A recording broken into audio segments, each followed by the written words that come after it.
Everyone, Boker Tov, Shavua Tov. Thank you for making the minyan. So we are continuing the halachot of Sukkot, and today and tomorrow we'll talk about the Daled Minim. So just a few halachot. Today we'll concentrate on the Lulav and the Hadass. So something that maybe not everyone knows, when it comes to the Lulav needs to stick out above the Hadassim and the Aravot at least one tefach, which is 8 centimeters. Sometimes you might get a short Lulav and you get high Hadassim or high Aravot, and it's sticking out a little bit, but at least it's got to be, a hand's breadth, 8 centimeters. The lulav has to stick out over the others.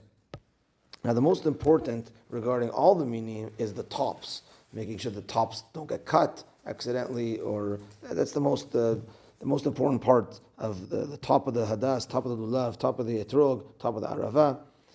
Now, when it comes to the lulav, a hidur, which is even like nicer. When you go to the store, you see there's different prices. You say, well, what's the difference? The kosher is kosher, right? But there's different to make it more beautiful. So the most beautiful is if it's most straight, the lulav, if it's firm and all together. And the most important is that the middle leaf. So you'll see people looking and opening the leaves a little bit if it's open already, and to see that the middle top middle leaf is super closed, and that's kind of where the difference are. The ones that you have in the store, they're all kosher. They're not going to put out the non-kosher ones there, but just to know the differences a little bit. When it comes to the hadassim, it's if you look closely, you see it's 3 leaves coming out of 3 different spots, but roughly around the same point, and then another 3 leaves, another 3 leaves, another 3 leaves. So the hidur, the best is when you see people like really looking at it, is if the 3 leaves are coming out basically like on the same line. That not one. If you look close, some of them are one a little bit above the other or whatever. If you get 3 on the entire stick, that all of them are coming out of the same. That's the most. That's why there's the different prices or whatever it is.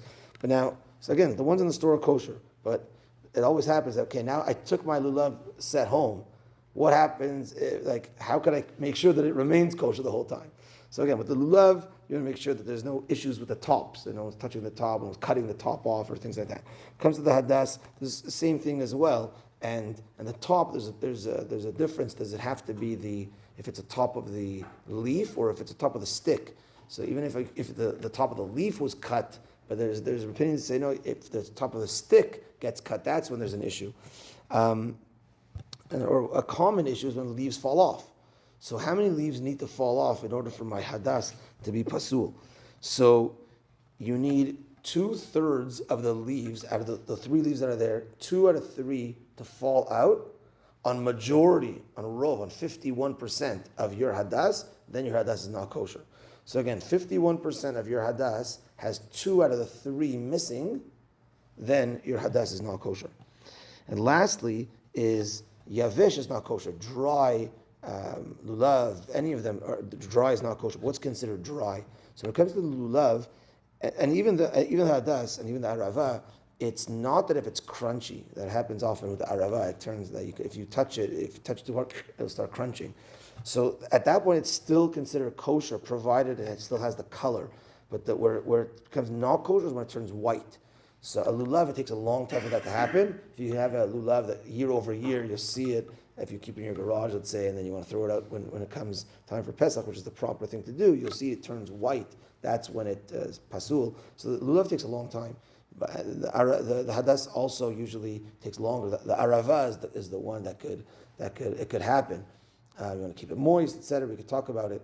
But again, so if it crunches, it's still considered kosher. But if it turns white, that's when it's pasul. Okay, that's that. Minchat tonight at 6:30. Have a good day, everyone. Time of the video.